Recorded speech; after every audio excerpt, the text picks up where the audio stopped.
quel bilan faites-vous de la présence de Sofrecom au Maroc?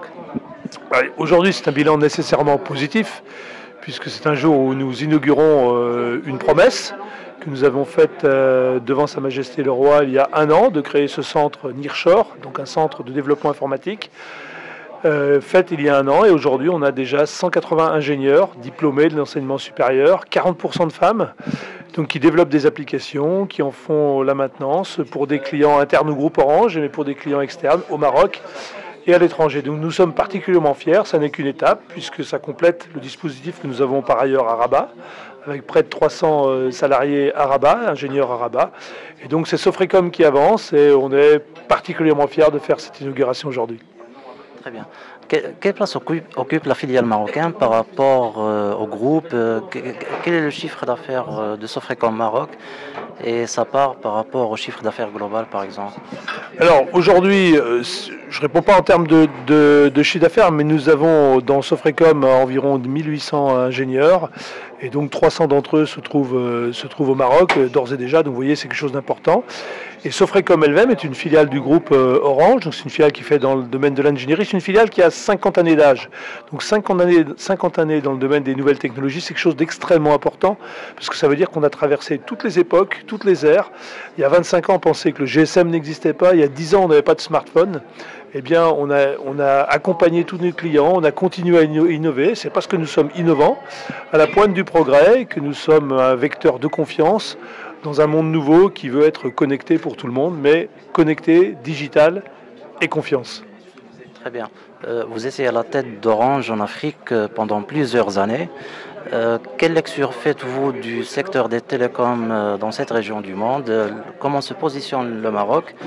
Et comment Sofrecom pourrait accompagner vos ambitions africaines? Là, je parle d'Orange, Orange Maroc. Et est-ce que le Maroc pourrait-il servir de hub, par exemple, pour Sofrecom ou l'opérateur télécom en Afrique? Alors, effectivement, j'ai dirigé les activités africaines du groupe Orange pendant 12 ans, dont Orange Maroc, anciennement Meditel, avec nos partenaires de la Caisse des dépôts et de finance de BMCE.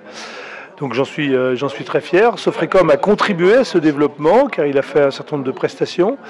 Mais Sofrecom a fait bien d'autres prestations. Il a travaillé bien sûr pour Orange ex-Meditel, mais il a travaillé pour d'autres opérateurs, il a travaillé pour l'État, et puis il travaille également pour d'autres opérateurs qui ne sont pas au Maroc. Donc depuis le Maroc, on rayonne ailleurs en Afrique, et vous savez que le Maroc a des ambitions importantes en Afrique, notamment subsaharienne, grâce à l'application personnelle de Sa Majesté.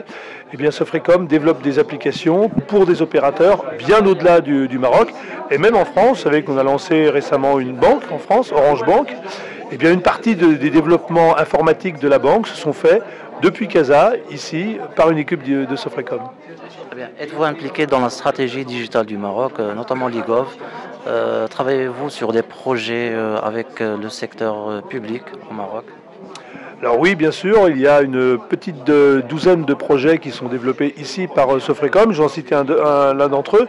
On a développé l'année dernière une application que j'ai moi-même pu vérifier, que je trouvais très intéressante. C'est une prestation pour le gouvernement de gestion du permis de conduire et des systèmes de barème de points, comme ça existe dans d'autres pays, dont la France.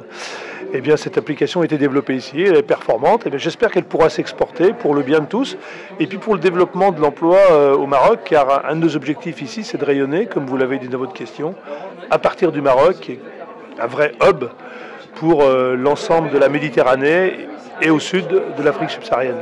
Très bien. Dernière question, c'est Orange Maroc aujourd'hui table sur le haut et le très haut débit au Maroc, notamment en déployant la fibre optique sur le territoire marocain.